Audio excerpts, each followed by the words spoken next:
FM matin en direct du studio Messan Niamey. Mesdames et messieurs, bonjour. L'élimination du Togo du CHAN 2025 alimente toujours l'actualité. Nous évoquons la liste complète des pays qualifiés pour ce CHAN. Que retenir de 2024 au plan sportif? La natation et le volleyball font le bilan. Le handball enregistre lui le retour d'Auguste Dogbo à la fédération. L'ancien patron du CNO Togo porte de nouveaux chantiers. Il nous en parle dans cette édition. Auguste Dogbo sera d'ailleurs notre invité. Le bras de fer sportif et sa politique expansionniste. Après l'événement organisé par Sergio Sport, le président de la Fédération béninoise appelle les pays africains à accentuer la promotion. Et puis, la gueule de bois pour Chelsea et Manchester United en Première Ligue. Les Blues et les Diables Rouges battus ce lundi lors de la 19e journée. Arsenal peut grimper au deuxième rang demain, mercredi. C'était le sommaire, mesdames et messieurs. Voici le journal. Latif Yoruma. Le journal sur Sport FM. Bienvenue à tous. Nous sommes le 31 décembre 2024. C'est bien la fin d'une année bien terne en résultat foot au niveau de la fédération. Les éperviers du Togo sont éliminés de la CAN 2025 prévue au Maroc. Pas de CHAN également 2025 pour le Togo sorti par le Niger vendredi dernier au chapitre des locaux. Les juniors ainsi que les cadets ont compilé des résultats négatifs dans les compétitions sous-régionales. Et que dire des clubs engagés sur le continent? ASCO et l'ASK notamment, tous éliminés dès le premier tour. Une année à vite oubliée donc. Place à 2025 dans quelques heures avec beaucoup d'attentes, beaucoup de défis et donc d'espoir pour le Togo, du football et partant de tous les sports. Bonne année à tous. Sport FM.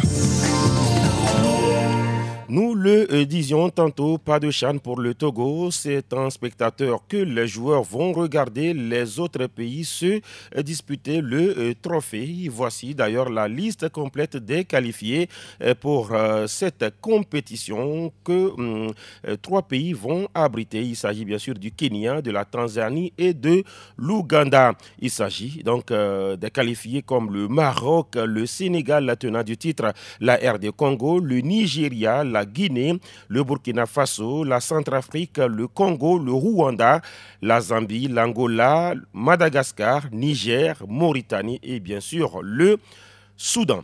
Le district préfectoral de football du Zio a un calendrier bien chargé le mois de janvier 2025. Une série de formations pour différents acteurs est au menu dans l'optique de l'organisation des compétitions. Le président Janvier Assimadi nous l'a dit dimanche dernier en marge de la finale du tournoi de la fraternité à Kovie-Djemeke. Le président du district du Zio évoque justement l'engouement dans cette zone de sa juridiction. Je vois qu'il y a eu vraiment une bonne organisation, une bonne motivation autour de la chose. Je tire chapeau aux promoteurs. Ça vous donne déjà des idées pour le futur, monsieur le président. Exactement. Voilà déjà, c'est une leçon que nous tirons pour pouvoir préparer nos compétitions. Maintenant, nous savons les zones dans lesquelles nous pouvons poser nos organisations pour pouvoir avoir de vraies compétitions. Ici, dans la zone de Kovie-Djemeke, déjà c'est un point où vraiment je tire félicitations à toute la population de Kovie-Djemeke qui ont essayé d'avoir l'esprit de fair play pour pouvoir profiter de cette soirée. C'est quoi déjà le planning au niveau de votre district? Au niveau de notre district, déjà dans le mois de janvier, nous allons former les acteurs de football, c'est-à-dire les coachs, commissaires, les secrétaires généraux des clubs pour pouvoir les mettre à jour auprès des compétitions que nous allons organiser. C'est de ça que nous allons faire les compétitions de base 1, c'est-à-dire les seniors, les bases 2, c'est les seniors toujours, et les 2 dernières compétitions sont les compétitions de base 3 et 4 pour les jeunes de moins de 20 ans. Janvier Assimadi, il est le président du district préfectoral de football du Zio. Sport FM. Le ministère des Sports et des Loisirs a tenu ce lundi un atelier de validation du programme quadriennal et plan d'action type des fédérations et associations nationales sportives. Il s'agit pour le ministère d'inviter les fédérations et associations à s'inspirer d'un modèle de plan qui leur sera proposé pour les 4 années à venir. Plus de précisions avec le directeur national des sports et de l'éducation physique, Ouro Gandhi Chanyani.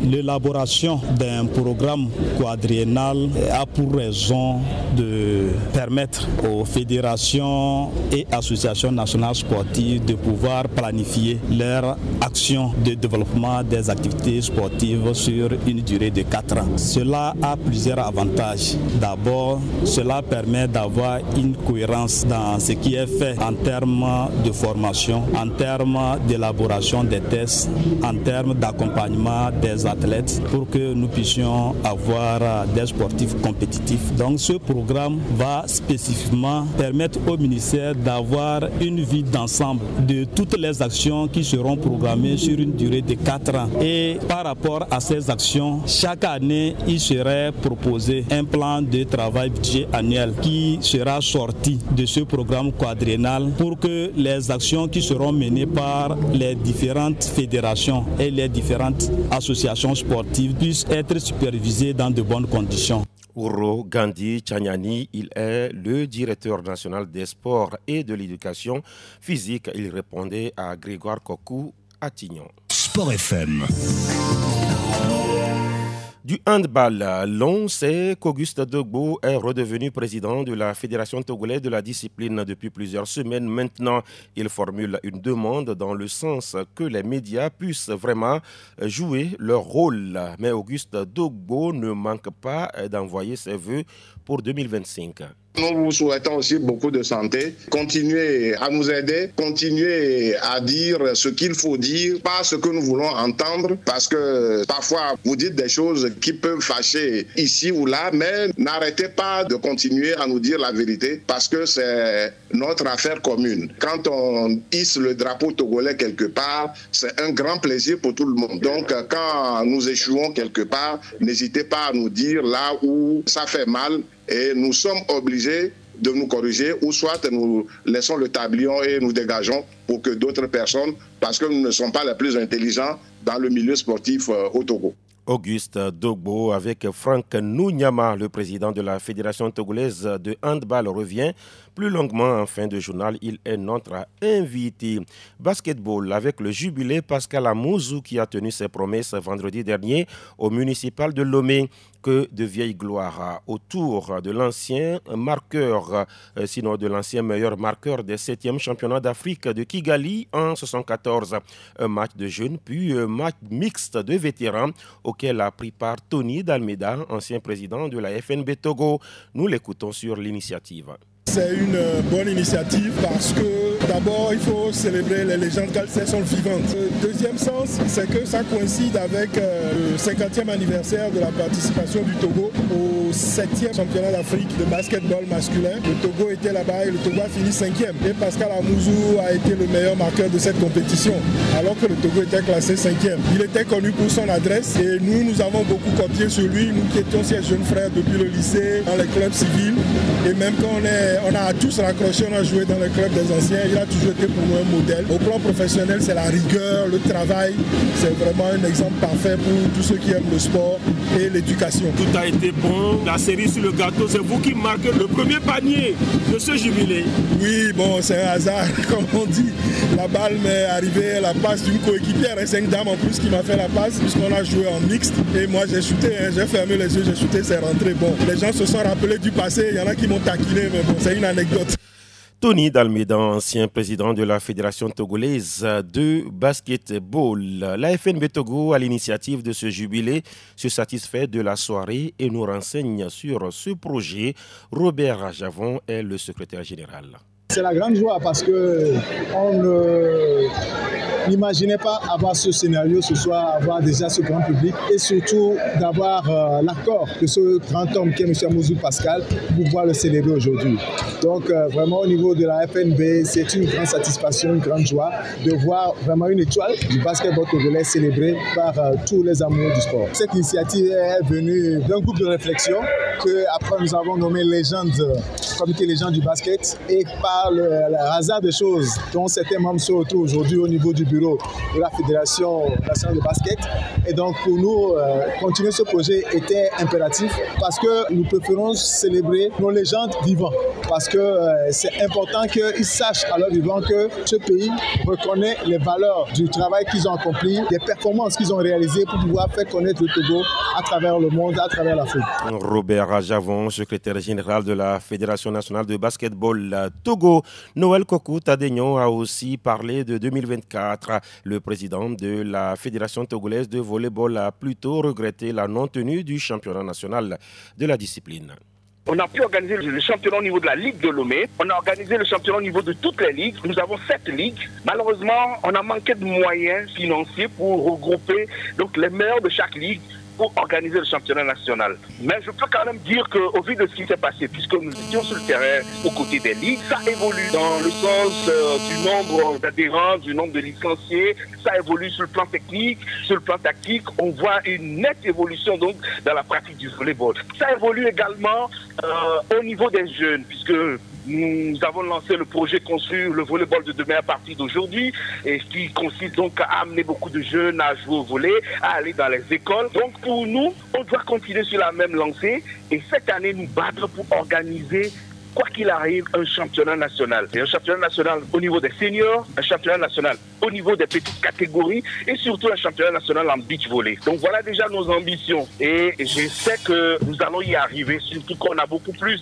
de marge maintenant pour pouvoir travailler et on va essayer d'embrasser tous ces points-là étape par étape et j'espère que le résultat sera positif. Noël Kokou Tadegnon, président de la Fédération togolaise de volleyball. Vous écoutez le journal sur Sport FM et c'est en direct du studio Messa Niamey. Dans la suite, nous évoquons le reste de l'actualité en page nationale. Nous parlons natation, nous évoquons le bras de fer sportif. Nous parlons également des championnats européens, puis notre invité. Les informations d'ici, d'Afrique et du monde, c'est sur Sport FM. C'est sur Sport FM. Sport FM matin, la suite, l'année 2024 s'en va avec toute son histoire. Occasion pour certaines fédérations sportives de regarder dans le rétroviseur. Aou Zoba Alexandre, secrétaire général de la Fédération togolaise de natation et de sauvetage, évoque une année 2024 très active.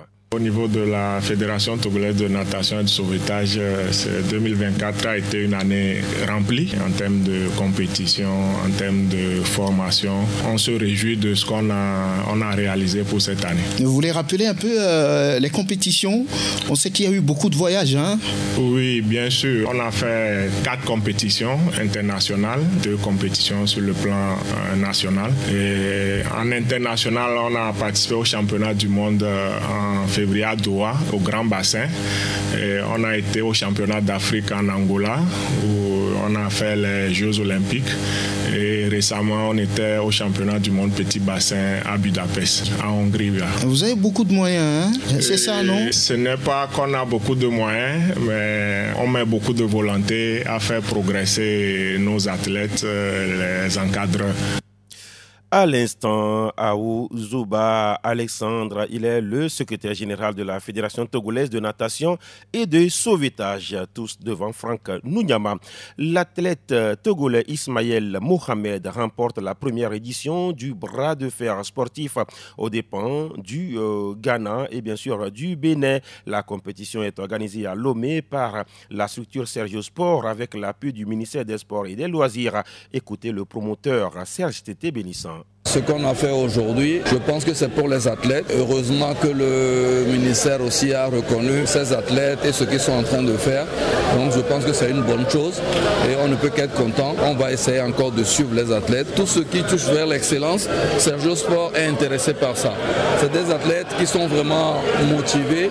Nous, on a envie d'accompagner dans tout le domaine de sport, tous ceux qui travaillent bien, tous ceux qui ont l'intention d'apporter quelque chose à notre nation. Donc c'est l'objectif de Sergio Sport de les accompagner et d'apporter un plus à ça. Au niveau des dames, ça n'a pas été pour le Togo? Oui, justement, c'est pour ça qu'on est obligé de vulgariser un peu ce sport pour que les gens soient intéressés, pour qu'il y ait plus d'athlètes pour pouvoir compétir. Parce qu'on a vu que le Ghana a amené l'athlète de 60 kilos qui a écrasé la compétition avec nos athlètes qui ont 90 kilos. Je pense qu'il y a du travail à faire. On va essayer encore de suivre les athlètes pour voir ce que ça va donner dans l'avenir. Serge Tété Bénisson, directeur général de la structure Ben Sergio International. Présent à cette compétition, Jérémy Beniro, président de la Fédération béninoise du bras de fer sportif, salue l'initiative et appelle les pays africains à intensifier la promotion de ce sport. C'est une très bonne initiative. Les pays africains doivent plus s'investir dans la promotion de cette discipline sportive qui représente une discipline phare et une discipline qui donne plus de chances en fait aux pays africains de pouvoir remporter des médailles aux compétitions internationales. Pour dire, le bras de fer sportif se pratique avec le bras gauche et le bras droit. Rares sont les sports qui donnent la possibilité de gagner 2 médailles en une seule compétition. Et donc, ces genres d'initiatives doivent être fortement encouragé. C'est la raison pour laquelle le Bénin a tout fait pour être représenté sur cet événement. Et comment vous évaluez le niveau des combats? Non, le niveau des combats, je pense que c'est bien appréciable. On sent que ça évolue. C'est vrai, nous avons 3 pays qui ont eu à s'affronter. On sent déjà que parmi ces champions que nous avons eu, il y a de l'espoir que l'Afrique puisse être bien représentée désormais pour les compétitions internationales et continentales. Jérémy Beniro, président de la Fédération béninoise du bras de fer sportif. Sport FM.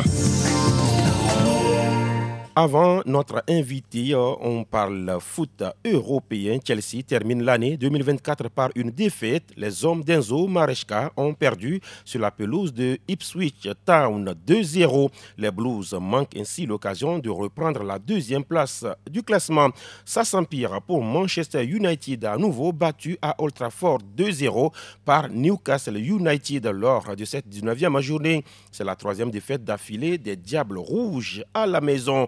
Ailleurs, 2-2 entre Aston Villa et Brighton. L'Ivoirien Simon Adingra a marqué le premier but pour Brighton. Fin de cette 19e journée, ce mercredi, demain donc à travers le match Brentford-Arsenal, les Gunners passeront 2e en cas de succès. En Série A, Como domine Lecce 2-0. 3-2 pour le Hellas Vérone sur la pelouse de Bologne en clôture du 18e chapitre. Sport FM. Notre invité Auguste Dogbo, le président de la Fédération togolaise de handball, revient sur son retour à la Fédération togolaise de la discipline, le handball togolais aujourd'hui, ou encore les priorités à mener pour développer la discipline ici. Je vous propose maintenant l'entretien Franck Nounyama, Auguste Dogbo. Auguste Dogbo, bonjour. Bonjour. Vous revenez à la Fédération togolaise de handball il y a quelques semaines ou quelques mois. Vous sentez ce besoin-là de revenir, président? Tout à fait. Je suis d'une famille qui les choses ne se passent pas bien dans ma famille. Il faut que je revienne donner des conseils pour faire avancer les choses. Que dites-vous aujourd'hui du handball togolais? Il a reculé, il progresse? Le handball togolais a beaucoup régressé depuis très longtemps. Il y a beaucoup de facteurs, mais il faut qu'on arrive à remédier à tout cela. Et aujourd'hui, nous avons décidé d'aider beaucoup plus pour que nous puissions redresser la barre. Donc, c'est pour ça que nous sommes là. Vous parlez de facteurs qui sous-tendent, on va dire, la régression du handball togolais. Quels sont-ils, ces facteurs-là? Quelques-uns? Il y a plusieurs années, le Togo était numéro 3 dans le handball africain. Après l'Égypte, l'Algérie, c'est le Togo. Ces pays ont progressé, sont partis très rapidement parce qu'il y avait la politique d'infrastructure infrastructures. Aujourd'hui, le handball est joué dans des conditions particulières. C'est-à-dire que le handball se joue en salle et sur des surfaces qui ne blessent pas. Or, jusqu'à maintenant,